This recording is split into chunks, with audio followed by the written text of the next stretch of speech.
Hi, I'm Kevin Allocca. I'm the trends manager at YouTube, and I professionally watch YouTube videos. It's true. So we're going to talk a little bit today about how videos go viral and then why that even matters. We all want to be stars, celebrities, singers, comedians.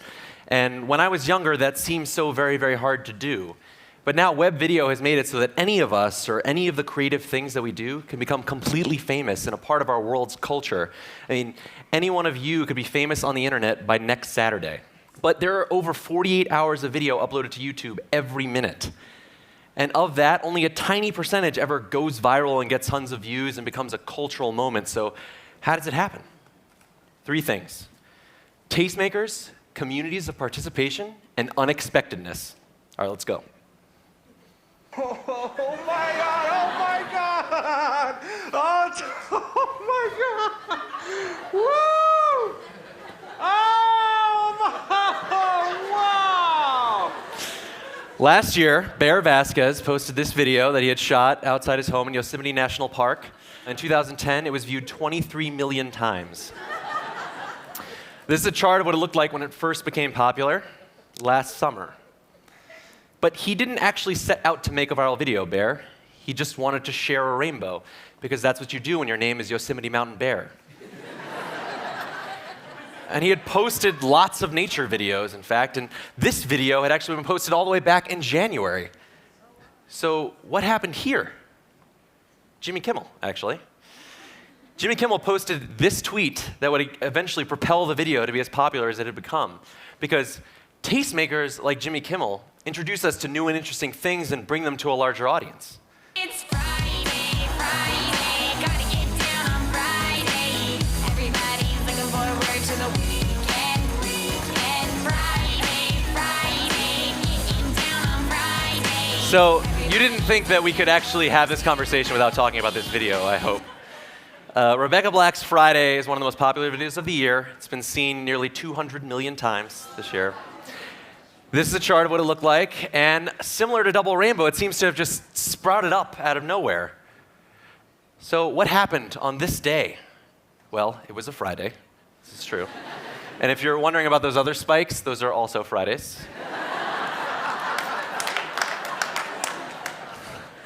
But what about this day, this one particular Friday? Well, Tosh I know picked it up. A lot of blogs started writing about it. Michael J. Nelson from Mystery Science Theater was one of the first people to post a joke about the video on Twitter. But what's important is that an individual or a group of tastemakers took a point of view and they shared that with a larger audience, accelerating the process. And so then this community formed of people who shared this big inside joke, and they started talking about it and doing things with it. And now there are 10,000 parodies of Friday on YouTube. Even in the first 7 days, there was one parody for every other day of the week.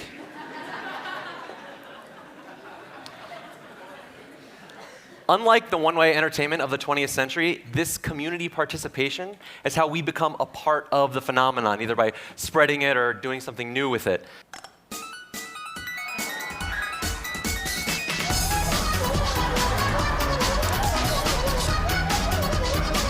So, Nyan Cat is a looped animation with loop music. It's this, just like this. It's been viewed nearly 50 million times this year. And if you think that that is weird, you should know that there is a 3-hour version of this that's been viewed 4 million times. Even cats were watching this video. Cats were watching other cats watch this video.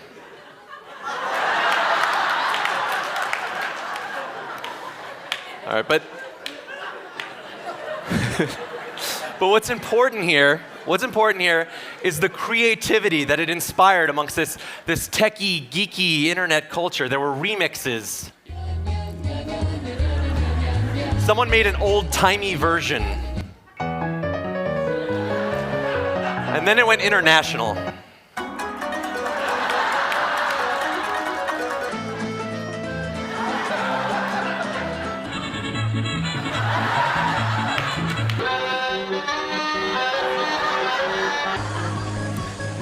An entire remix community sprouted up that brought it from being just a stupid joke to something that we could all actually be a part of. Because we don't just enjoy now, we participate. And who could have predicted any of this? Who could have predicted Double Rainbow or Rebecca Black or Nyan Cat? What script could you have written that would have contained this in it? In a world where over 2 days of video get uploaded every minute, only that which is truly unique and unexpected can stand out in the way that these things have.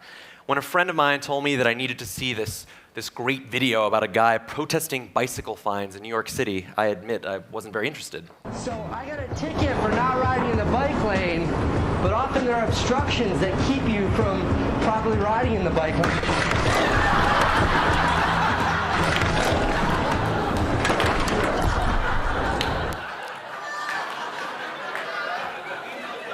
Yeah. By being totally surprising and humorous, Casey Neistat got his funny idea and point seen 5 million times. And so this approach holds for anything new that we do creatively.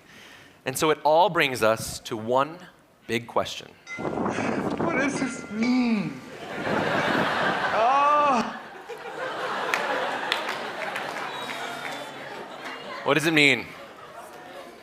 Tastemakers, creative participating communities, complete unexpectedness. These are characteristics of a new kind of media and a new kind of culture where anyone has access and the audience defines the popularity.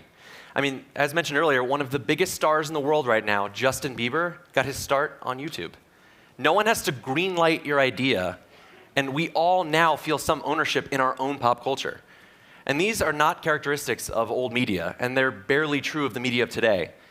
But they will define the entertainment of the future. Thank you.